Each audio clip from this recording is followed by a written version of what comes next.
You are joining Making a Difference with Melissa Clark, a new show that shares the compelling stories and voices of well-known and everyday people who change the world in big and small ways. Enjoy our guests, call in, or just listen to be inspired. For this show was made with you in mind. Please join us every Saturday at 2 p.m. Eastern Standard Time with our special guests. And you can listen to our recast at www.melissaclarkshow.com.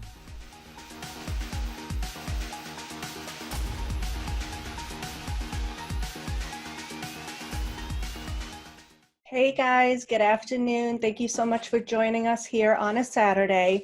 It's kind of hard to talk about topics that are everyday that we need to discuss in our everyday lives with this pandemic going on, but we still have to live our lives, and we still have to, stay focused on our health and just our well-being. So we're going to go ahead and talk about breast implants today. I have two amazing women that we're going to be talking with now, and then I have a caller calling in later, Angela. But I want to introduce these beautiful women. I have Sabrina Coleman here. She is a TV personality. She's a singer, an actress, a mother, a wife to the wonderful Eric Coleman from the former NFL. Yep. We're so happy to have you here today. Yeah, thank you for having me. I'm excited to talk about this. Thank you so much. And I want to introduce Susan Holland.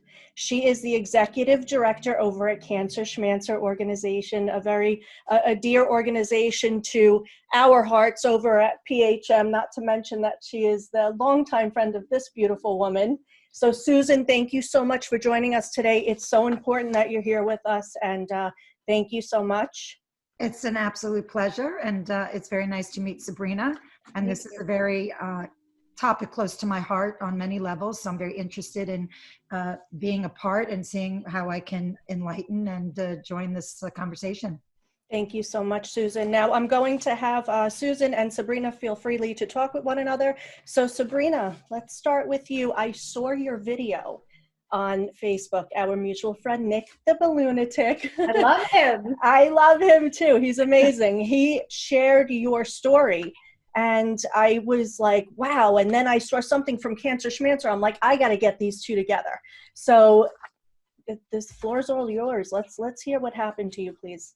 Okay, so as I said on my Instagram post, I'm not really one to be super personal on social media. I tend to kind of want to keep some things personal. And I got my first set of implants when I was 19 years old. And like I said, looking back at that, just saying 19 years old getting implants is I can't believe it because I'm 35 now. So I got my first set of saline implants at 19, had them for about 10 years. During those 10 years, I got married, had 3 beautiful children, breastfed them. After my son was born, I wanted to feel good about myself. I wanted to fix the loose skin, the sagginess. So I heard that these new gummy bear implants had come out, and everyone's like, oh, they're so safe. They feel so soft. And they were the rescue, everything that was going to make me feel good about my breasts again. So I went ahead and got the silicone implants in, and they looked great. They felt great. They were everything they said that they were going to be. About a year into having my implants, it wasn't overnight, but gradually I did not feel well. I don't know if I was becoming more sensitive and understanding my body, but I didn't feel well. The brain fog was the first thing to set in. Anxiety. I had never had anxiety before in my life, and it just was building and building. And I decided to go back to my doctor in South Florida that put in the silicone ones. And I went to him and I said, something doesn't feel right. My body doesn't feel right. I don't know if it's the implants or whatever. He's like, no, you're fine. You're a new mom. There's probably a lot on your plate right now. And, everyone from the outside looking in was like, oh, this is an NFL wife. What is she complaining about? Her husband, she's not working. She just has 3 kids. But deep down, I was like, I am doing a lot, but I don't feel like this isn't stuff I can't handle. So I didn't know where that anxiety was coming from. Mm-hmm. I also had a lot of digestion issues, and a lot of my followers know I cook really healthy. I have a good Mediterranean diet. So I could not understand or connect the dots on why I was feeling like this. I was getting a lot of numbness in my arms. Depression started setting in. I was a shell of myself. Even my husband's like, you know, you're lashing out at the kids. And that wasn't, I was like a wounded animal, if I could put it in like perspective for everyone. I was snapping because I didn't know what was wrong with myself. So I went back 2 or 3 times to that same doctor, and he just kept telling me everything's fine, everything's fine, everything's fine. So then I would go to other doctors. I was taking blood work. I was doing ultrasounds, MRIs. I think I did every test possible that people were like, she's a hypochondriac. Mm-hmm. And it wasn't that I was, it's just I knew deep down something was wrong. And then I started seeing the breast implant illness stories coming out, and I started to gravitate more towards them because they had like a list of symptoms. So I was like, you know, if I check off more than 4, you know, I think it was like 14 symptoms, then I'm really going to start taking this seriously. And I pretty much checked off every symptom. And that's when I said, okay, I have to just, I didn't want to believe it at first. And I was afraid to go to my husband again with like, oh, but now I have something else that's wrong with me. But I was like, I have to communicate, or else if I keep this in my head and I keep going crazy, like I put myself in the hospital because my anxiety got so bad, I would not leave. I said, no, there's something wrong with me. Please help me. I was getting heart palpitations. I mean, you name it, I was going through it. So then it got to the point that I started seeing these stories, and I reached out to Dr. Rankin, and his explant concierge basically was like a light at the end of the tunnel, because after speaking with him, I bawled my eyes out. I knew I wasn't crazy. My husband was like, wow, you're right. This is an issue. Then I went down there, I scheduled my appointment. My symptoms were so bad that they made room for me. Originally, I was going to have to wait till like January of this year, and he got me in June. He was like, you need to get in here. I couldn't breathe. I had so many issues. And as soon as I got them out, it was like, honestly, overnight that my life changed. I can't believe this. Yeah, it's insane. And it happens every day though, too. That's the whole thing. Now, this doctor that you initially went to, did you tell him that you went for a second opinion and this would happen? Mm-hmm. I told him I went for a second, a third. And then it got to the point that I was conversing not directly with him, but with his, I guess his administrator of some sort, the person who helped me schedule my appointments. And it got to the point that I said, I can't argue with someone who does not understand.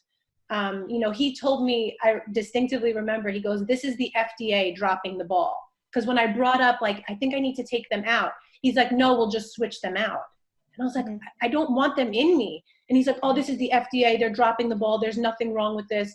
As soon as you change out these, the new ones your symptoms will go away. And I was like, you don't understand. I don't want to even experience this again. Like, I just want them out. And he made me feel like I was crazy for putting my health first. He's like, they're going to look terrible if you take them out. And I was like, I don't care if they look terrible. Like, I don't feel good. Just take them out.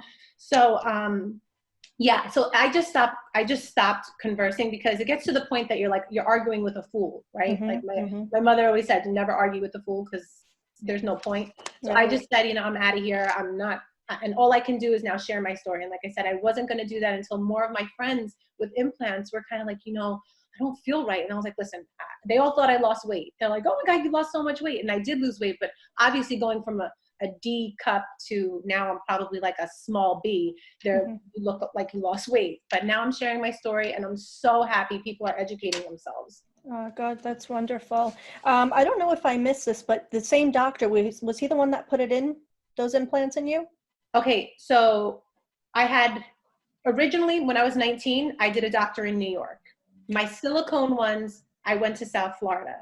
Then Dr. Rankin, who's not the same doctor, he's in South Florida as well. He is the one that who took them out.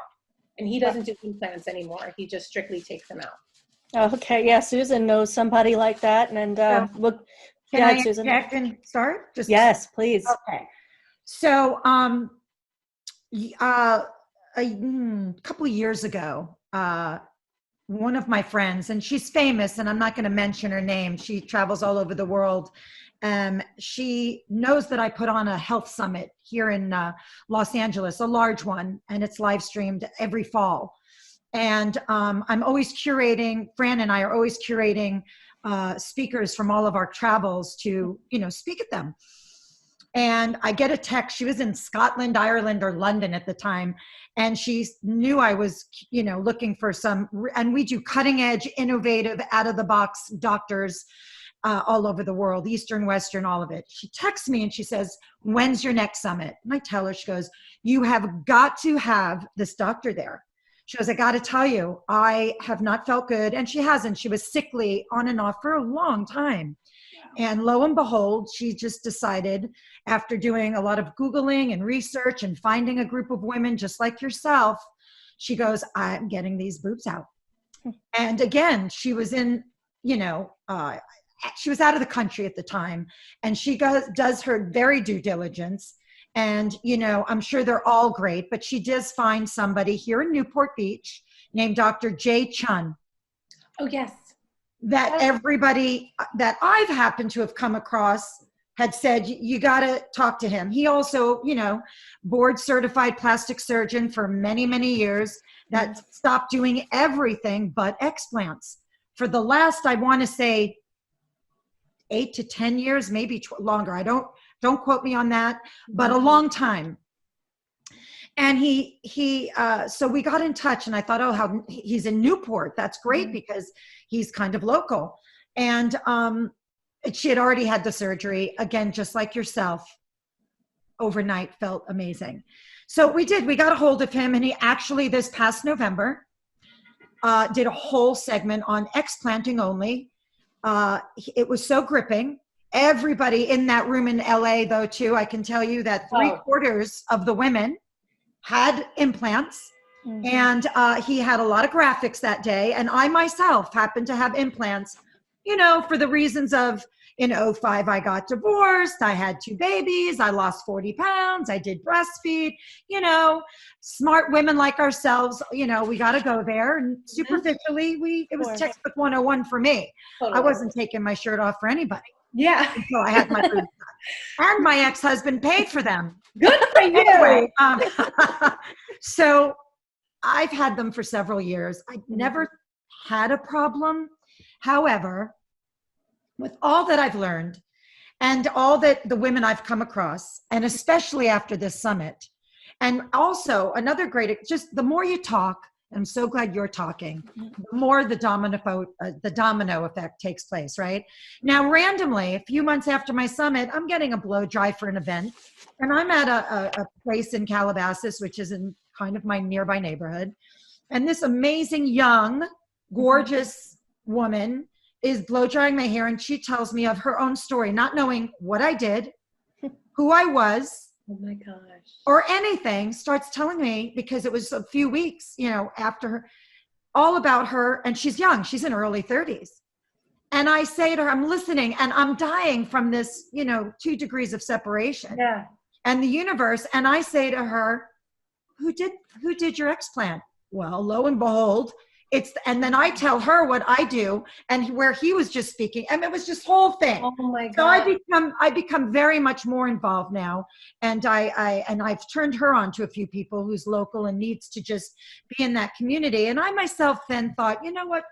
I do so much and have been living this lifestyle way before I've been a part of Cancer Schmancer from the get-go. And I thought, who needs them?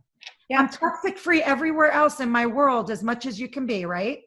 So I, made a little plan, and I will be going in the fall to have them removed, because no matter what, we're always feeling, and I'm over 50, so. You look beautiful. Aw, I'm way over 50. I just had a birthday. And happy birthday, no Susan. What, that's right. We feel tired. We feel sluggish at certain days. Energy is an issue. Sometimes there's digestion, and you can equate it to lots of different things, but why not take them out? It's a foreign substance, and I know I'll be far better without them than with them. And the whole looking, the whole taking look, it looks like it takes weight off you. Again, I went to an appointment. I walked in and saw a really good old friend of mine. And I looked at her and I said, you look like you're half your size. She goes, I had my boobs taken out. Yep. It's no downside. No. So now, I congratulate you. My question to both of you, and do you think, Sabrina, maybe we'll start with you. Do you think that you would need some sort of therapy mentally to get adjusted to your new body? Because it is like losing weight. So it's funny because with the NFL, they give like free therapy, and it was for my husband, right? Because of all the concussions and the stuff he goes through. And after this experience, and even during this experience, I wanted to talk to someone so badly, but I felt ashamed, right? I felt like it was a problem that not a lot of people could relate to. And a problem that like, oh, there's this person who she got her boobs done and now she's having a problem. Like, I felt ashamed to reach out to anyone. So looking back, I wish I had someone during the process. Now that I've went through it, I almost feel stronger. And honestly, talking to my daughters has been my therapy, because it's the example I want to set for them that's keeping my head straight. So it's, as I'm talking to them, I'm talking to myself. And what's my left side, my implant was ruptured, even though no test picked it up. And he had to do significant scraping off my chest wall. And so my left side looks a little bit different. It looks like, it has an indentation. So that was something I had to, when I pulled off the bandages, you have to look at that and be like, okay, this is my new body. And that's something you have to come to grips with, because coming from a different body that, I had the quote unquote perfect figure, big boobs.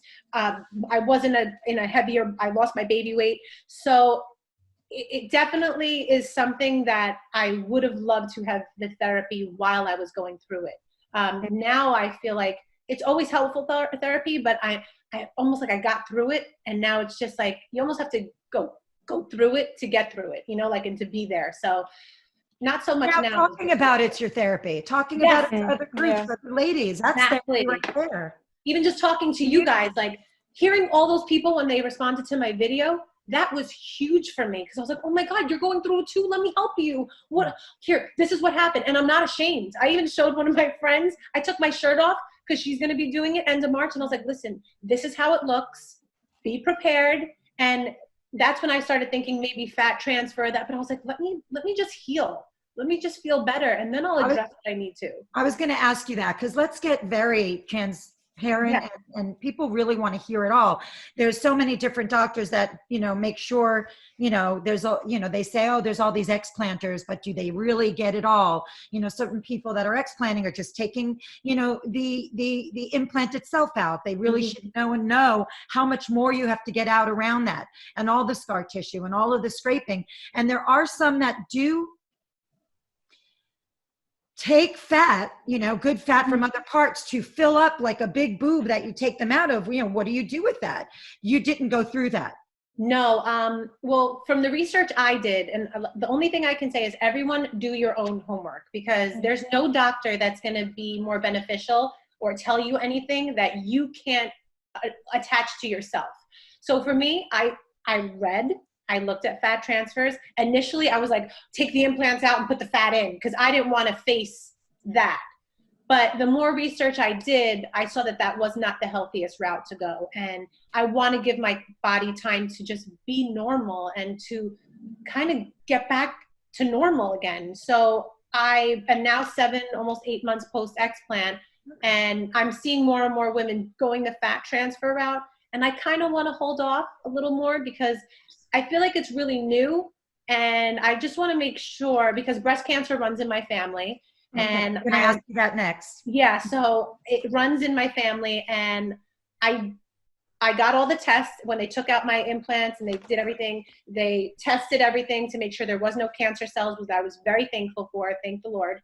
But that's when the fat transfer makes me nervous, because I'm like, okay, am I going to do something again to mess this up after all this work? What? It's not for everybody. Yeah. So right now I'm very happy. I like my little boobies. I'm good with it. Listen, they did their job. I can't wait. Yeah. Honestly, it's a mindset. You can't see my lift hole. First of all, let me just tell you, I did not want to lift. I argued with the doctor. I was like, I don't want to lift. He's like, you need to lift. I don't want to lift. I don't want to lift. I don't want that scar. He's like, listen, you're going to have a little scar, but it's going to go away. I fought him tooth and nail. I said, you know what? Let's just go in the operating room. If you really feel like I need a lift, give it to me, but I don't want it. And he was like, okay, I don't know what to do with that, but let's just, at the end, I did need a lift, and it was the best thing because now you can barely see my scars. And they do take your nipple off and they resize it and they do all that. And that to me was like, oh my gosh, they look like, it looks different, but you just have to learn to embrace that because the way you feel outweighs everything else. I would have done it sooner, honestly. Right. Well, good for you. What do you feel different now? What can you do that you couldn't do before as far as exercise or oh my God, activities? Everything. Like, I'm very active. I was in IFBB Pro, bikini, figure. So I was very into how I looked, right? Mm-hmm. I can push-ups. My kids do cartwheels. Before I was like, oh, I don't want to do that. Now I do that. Push-ups, pull-ups, like chest press, even just like being more active. I was a sprinter in college. So being able to sprint without these, like, I just never felt right to do everything I wanted to do. I was always kind of hindered, like, let me not do that. Or let me not do this. So I always kind of felt hindered. So everything I want to do now I do. I'm so much more active. Susan, do you feel that way right now? You know, I have a natural high energy. If anyone that knows me will tell you, I have a lot of energy, and I've always been. I come from a dancer's background and a martial artist background, and I work out every day. I definitely, you know, when I in 2006 had, you know, my boobs done, it took me quite a long time to get back into a lot of things with my upper body. But I was so adamant about not having too much time off working out that my trainer at the time, my luxurious item I had that I don't any longer, but I had a trainer that I walked in, I'm like, I'm fine from the waist down, so let's go. I just won't lift my arms.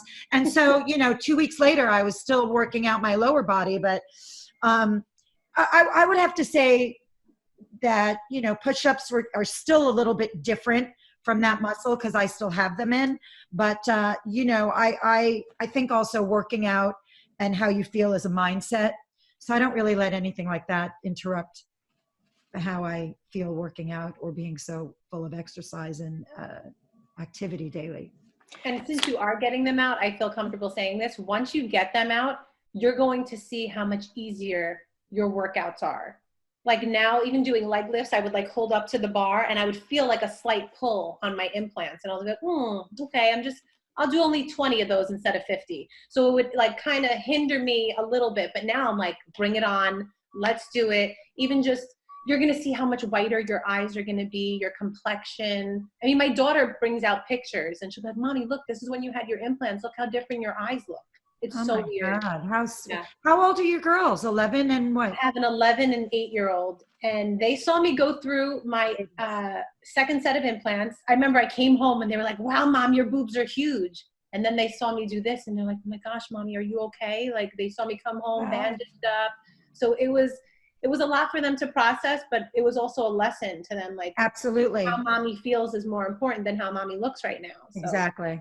Mine were 8 and 12 when I did mine, and I was single mom. And it's very interesting when you have girls on how you want to message all of that. Mm-hmm.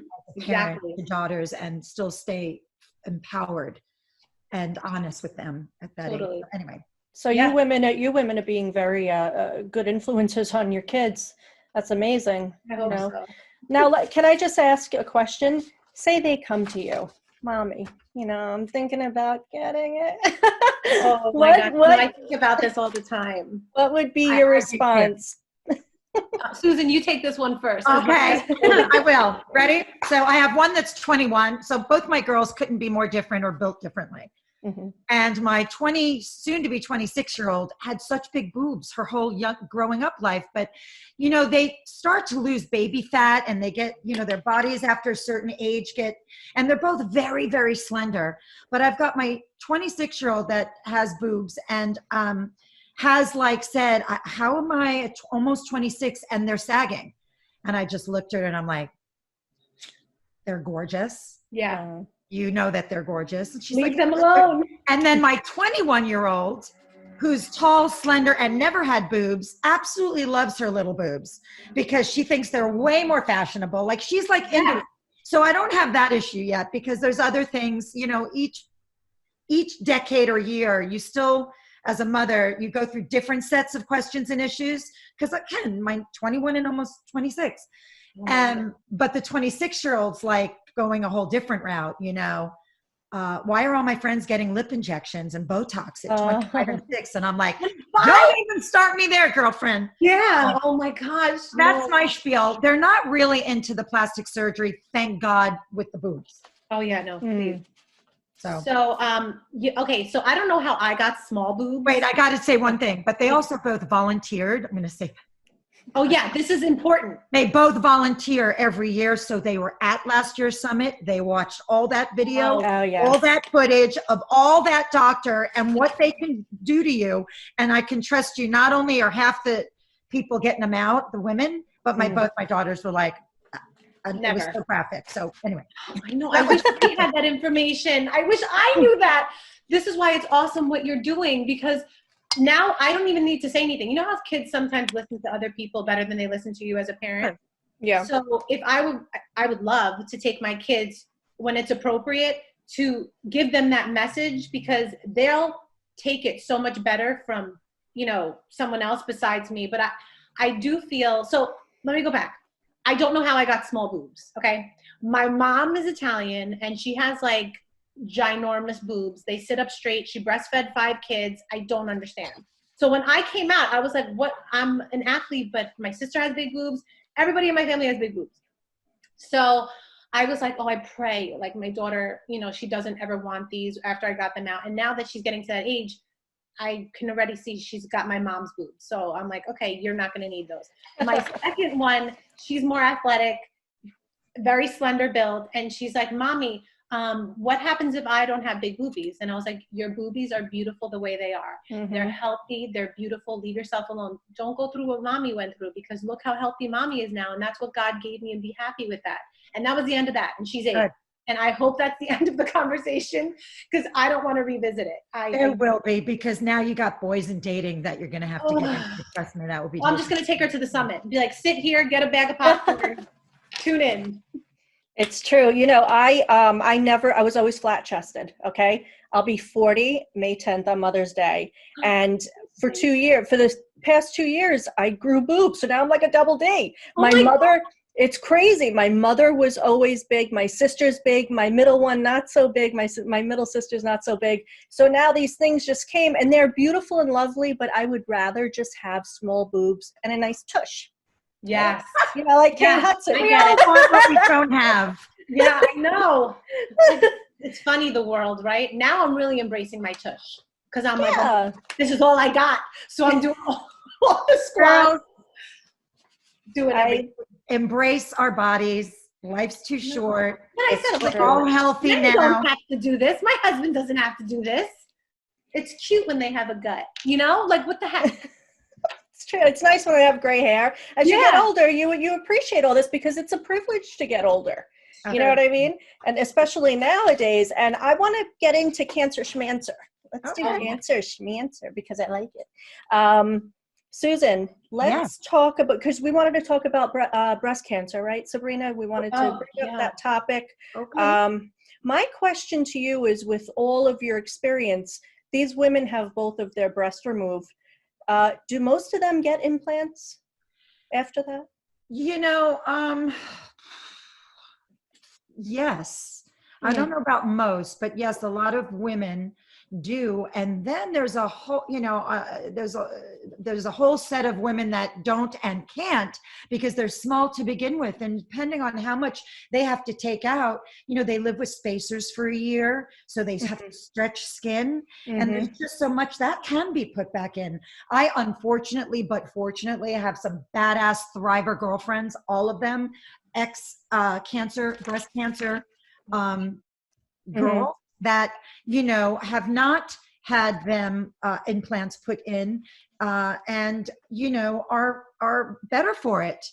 I mean, again, that's a personal case, case by case, because you don't know what you're starting with after you do get double mastectomies. And you really have to look at genetics and lineage, and if it's, you know, the breast cancer history in your family. And you know, for the women that that I know that are also Cancer Schmancer members, some are roundtable members, they're all supporters. They're, you know, all lots of my friends and new friends that always attend my health summit know better than to mess around with foreign objects in your body moving forward. So yeah, sorry. I fortunately, and knock on wood and God bless, I'm not a cancer survivor. I've been touched by it too many ways and too close. Of course. But you know, so I'm not speaking as a breast cancer survivor. I'm just speaking as a cancer advocate and an educator on what you know, I'm taught for, you know, and for the last several years of my life. So thank God for you. Thank God for that. Are you familiar with the BioCell Allergan? They had breast implants that it's under investigation right now, but it was causing breast implants. It was causing breast implants. Hello. It was causing cancer in the lymph node. Yeah, those were the. You know what? I'm not. But your next show, if you wanted to continue this, I'm not familiar with that so much because I don't focus. Our organization doesn't just focus on breast cancer. However, it is definitely a part of my organization. And I don't know if you know who Dr. Christy Funk is. No. You should look her up and invite her on a show. She's a good friend and colleague, and she was. She's done very high-profile celebrities mastectomies who tested positive, and has done, you know, will know a lot on that subject. But you know, listen, they're going to come out with how, you know, I'm sure there's a lot of things that you know, we'll find out later on what's in breast implants, or how about our good old cell phones. That's a whole other topic but I'm not personally a spokesperson on the BioCell. Right. Okay. I just learned about that the other day, and I actually called up Allergan. I'm like, I want to make sure I can talk about this, and they said, yeah, you know, it's public information. So they were recalling. They recalled. Yes. Recall. So I don't have those. Right. Oh, thank God. I have a silicone without that. Okay. Perfect. I'm having my producer call my best friend, actually, for almost 40 years. She's my one and only. Yeah, she was born, when she was developed, one boob didn't grow. So she had to get an implant for vanity reasons. And she's actually here. So, Angela.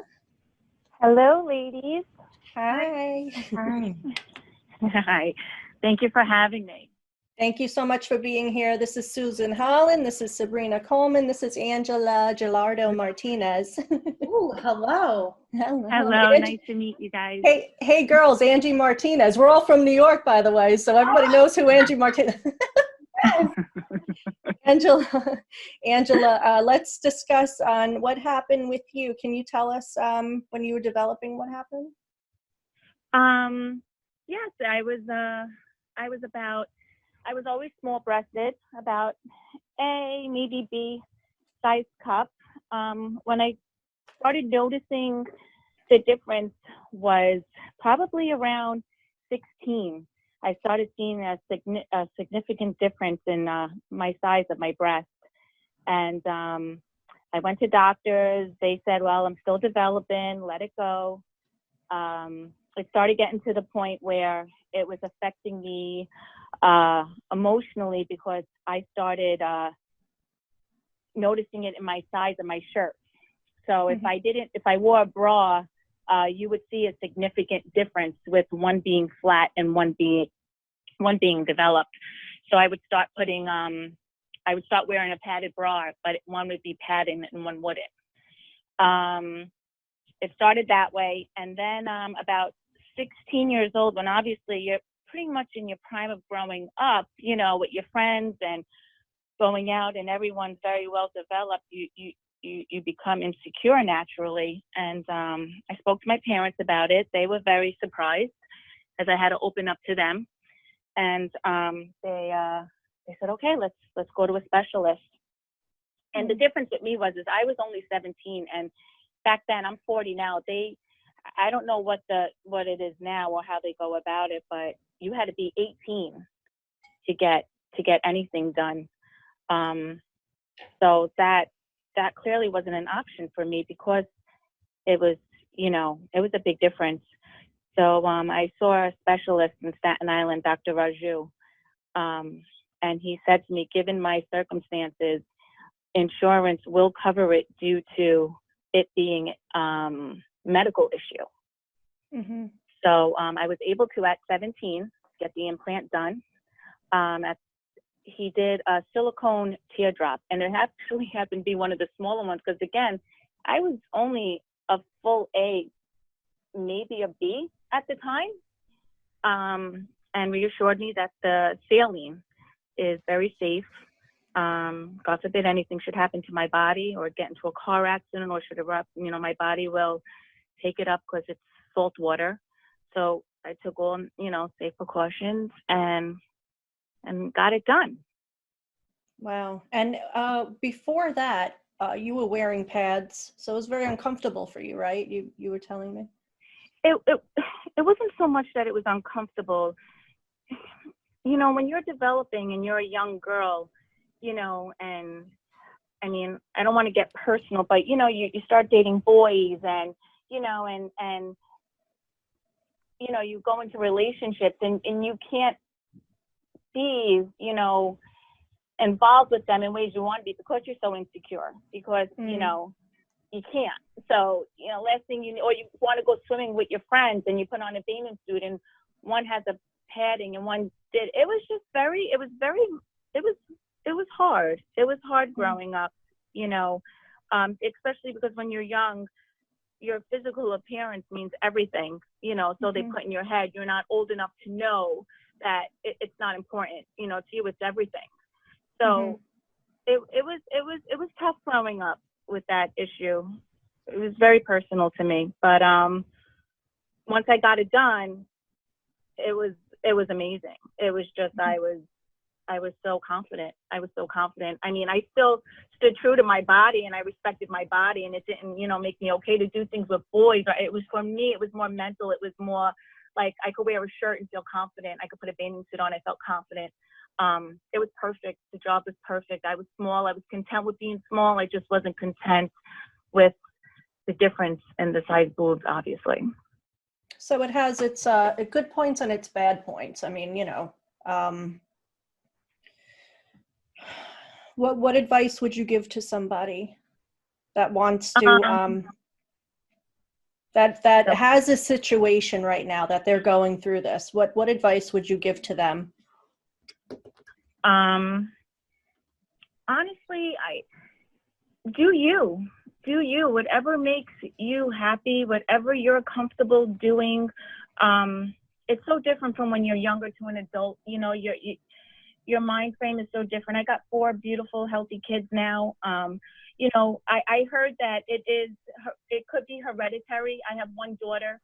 God forbid it, I hope not. I hope she never has to come to this, but if God forbid she did, I would just, support her, walk her through it, and whatever makes you comfortable, do you, and, just do your research. Like she said, do your research, make sure, I happened to be with a very good doctor who I knew nothing about implants and told me that saline is the way to go. And if God forbid you ever get into a car, and he also put it, I don't know if it's in front of the muscle or behind the muscle. And he said, should I ever develop, because there was no sure way of knowing if the boob was going to develop or not. From what he says, there was no tissue in it, that it always can.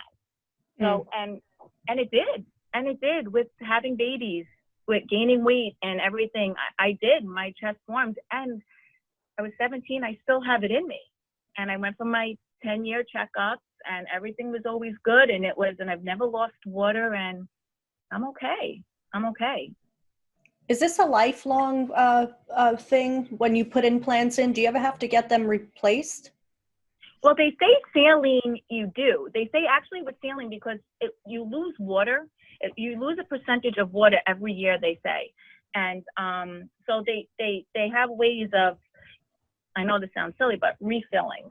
And they can do that. But I think with my gaining breast tissue, I never had to.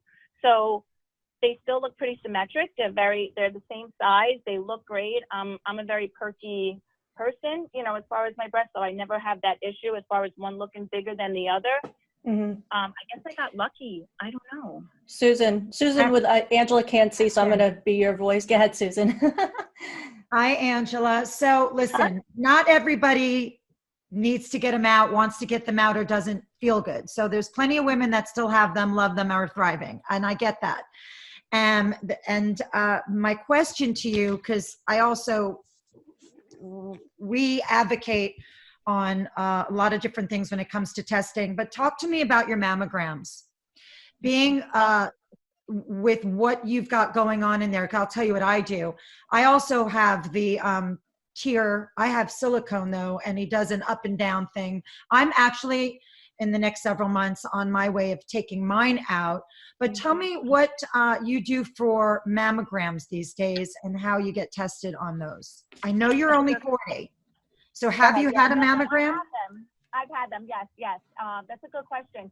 My first, they gave me a sonogram for the first time because I was in my early 30s, and they did a sonogram with the implant and one mammogram on the other one, because back then in my 30s, they told me that if you're a punctuate with the mammogram. So everything was good. And then when I turned about, I want to say 38, I actually went for a mammogram, full-on mammogram. And I was scared. I'm not going to lie, I was scared. But it was fine. All right, I just want to make a suggestion. Continue those mammograms, but I always get ultrasounds as well. Sometimes they see Sabrina shaking her head. So it's just another precaution that I always go the extra mile, and a lot of my friends do too. Just a suggestion. Yeah, I just didn't know when I went for the sonogram, they told me they did that because of possible rupture with a mammogram. Yes. So I didn't think I had an option of doing a mammogram at the time. So I just went with what they told me. And then I was able to get a mammogram years later. They said that was silly. They said there was no reason why I couldn't got one. But yeah. I'm just saying with implants, and it's not for healthy, it's more for the visual. That you can see much more, not just on a mammogram, but also on an ultrasound. Yes. So I have heard that as well. Going forward, I more than so, I mean, you do that with full foods as well, right? Not just with implants, right? Well, yes. I always suggest an ultrasound on top of mammograms. Okay, yeah, that's not asked. You got to ask for that because they'll go straight to a mammogram. Right. Well, a lot of my organization is all about turning passive patients into medical consumers, which means learn what to ask for at the doctor's office. Half my CEO executive, brilliant girlfriends, I'm not taking it away or saying anyone, you just don't know. When we like to go in and think our doctors are gods, right? Exactly. But they're not. And, you know, in big business insurance companies don't offer everything, but you got to know what to ask for, which is part of Fran's story on how, you know, especially with her type of cancer, is she had no idea, you know, what to ask for because the tests weren't offered. So you do have to ask for it, but to know how to, you know, you have to know that. So you have to. I have a question from somebody. I have a question from somebody, Susan. I don't know if you can answer this. Which is safer than a mammogram? Is the sonogram safer than a mammogram? Yes. Sonograms, they're called sonosigns right now with thermograms they're doing. Again, the ultrasounds are supposedly, you know, they are definitely better than mammograms. So the big thing with mammograms is two things: the radiation everyone gets worried about, plus the accuracy. But you're your own medical consumer, so it's, again, I say it's everyone's personal journey. You can just take the information and do with what you want with it. Right.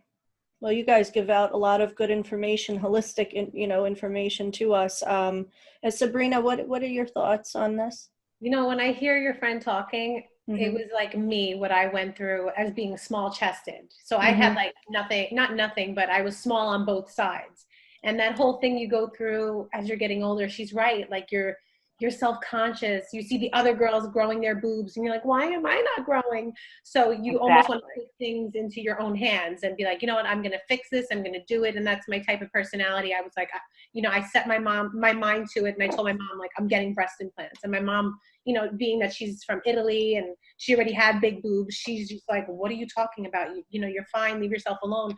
And I was like, no, I'm doing this. Like, because it was just, and especially back then, it was like everybody was doing it. And I was like, Mom, listen, I'm doing saline. It's the safest part.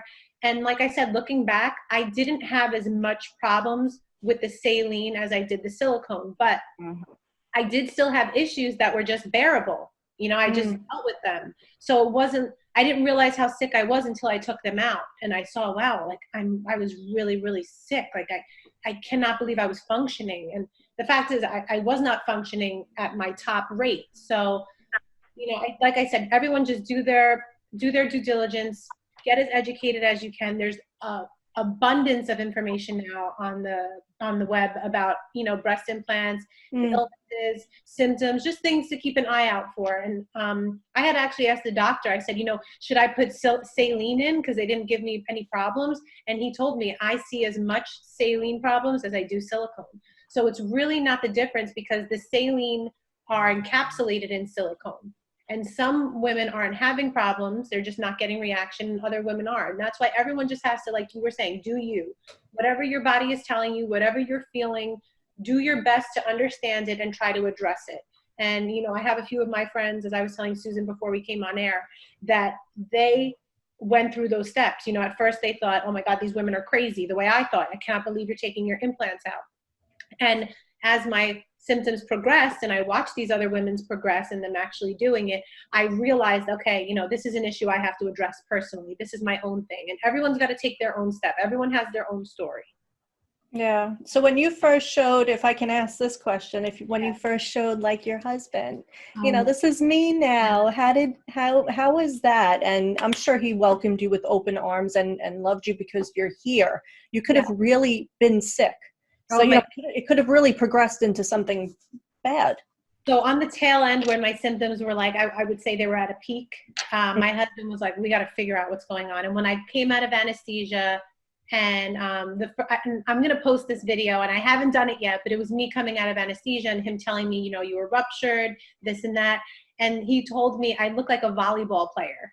And I was like, what? He's like, you just look like so healthy and athletic without your boobs. And I was like, oh, okay. So I remember, like, that was the last thing I remember in anesthesia. I was like, I look like a volleyball player. But then when I took the bandages off, I was so, honestly, it was nerve wracking. I was like nervous, ashamed. I was like, oh my gosh, what are they going to look like? And, you know, I had tape around my nipples, tape along, because I got the J lift with it. So it starts from the nipple and goes down and then goes back to your armpit. It's you cannot even see the scars now. I actually just looked in the mirror the other day with my husband with really good lighting. And when we first saw it, I was like it took my breath away. But I was ready, because I knew that when they took out my implants, there was going to be an indentation, because, you know, there's no longer an implant there where the muscle was now not there anymore. So when I talked to the doctor, the first thing I asked, I said, is that indent going to go away? And he said, yeah, the muscle has to fall back down into place. And it has happened. So I'm very relieved about that. But when you first see it, it's a shock. Like, I'm not going to lie. I don't sugarcoat anything. I didn't even want to show my mom, because I was like, oh my God, she's going to be like, what the hell happened to you? What did you do to yourself? Like, I didn't want to hear that. I just wanted to heal and get my body. Now, even sometimes I'm like a little like, oh, like they're not the way I want them, but the way I feel completely outweighs them. And every day it gets better. Every day they fluff up a little more. So it's just, you have to understand that the way I feel and the way you're going to feel if you get them out, if you have a problem, completely outweighs it. And my husband said, he's like, I have my wife back. Like, I'm back to the person he married, which is, for him, he's like, they can look like whatever they want. I have my wife back. So he's happy about it. Wow. Are you going to continue this on educating women? You know, anybody who wants information, I will talk about it. A couple of events have reached out to me to see if I would tell my story, and I totally will. Like, any way I can give out information, I will. But I always say, like, this is my story. I'm not here to judge anybody who has them. I know a few of my friends that still have them, and they're like, you're crazy. I can't believe you did that, because they have no symptoms. So I understand why people may think like, wow, this is drastic, you taking them out. But if you knew what we as women were going through with those symptoms, you'd understand why we did that. So, I will continue to educate as best I can to those who will listen. Where could people find you, Sabrina? I have my Instagram, Facebook. It's at Sabrina Coleman, and Sabrina Coleman on Facebook. I love it. Susan Holland, where can people find you? Let's get Cancer Schmancer out there. I'm going to put Cancer Schmancer on my website because a couple of things. First of all, Sabrina, you and I need to be friends on all of those accounts. Yes. We're in New York all the time. Please God, this tumultuous world pandemic right now will calm down. I'd love to meet you. I do an event every June. Please just become a member. It's very, it's a good world to be in, and I'd love to be connected. As far as we're concerned, I don't know that anybody knows our story, but yes, my dearest, longest friend, Fran Drescher, started this from a book. I would love everyone to sign on. It's free at cancerschmancer.org. Just give us your email. We do live stream that health summit I'm talking about. So if you're not in LA next November, you can absolutely live stream it. And for myself, besides at Cancer Schmancer on Instagram, at Cancer Schmancer Facebook and Twitter, you can get me at Susan Cassell Holland on Instagram and Facebook. And I'm always open to talking to anybody that wants to know anything, and just join our tribe. We're a movement, as Fran and I like to say. The Cancer Schmancer movement.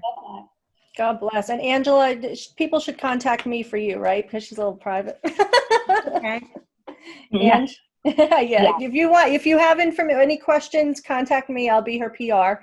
And I want to thank you, beautiful, courageous woman. You are. I hope that we helped out at least one person today. If I had one listener, that is what I strive for, is just to help people out. We're going through a very rough time right now. So I wish you peace, love, happiness. Be kind to your people. Check on your neighbors, especially the elderly. Pretty boost up on your immune system. Yeah. I actually have quite a bit of information of what you need to be doing right now for the next couple of months, and really be mindful of yourself and how optimum you can keep you and your family. Is that on Cancer Schmancer? Amp it up. Yes. We got to amp up our own immune system right now. Okay, so head over to Cancer Schmancer for that information.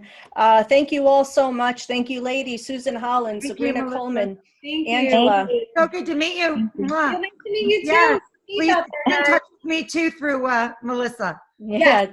And peace out, everybody. You too. When you're in New York, reach out. I absolutely will. Okay. Take care. Thank you all.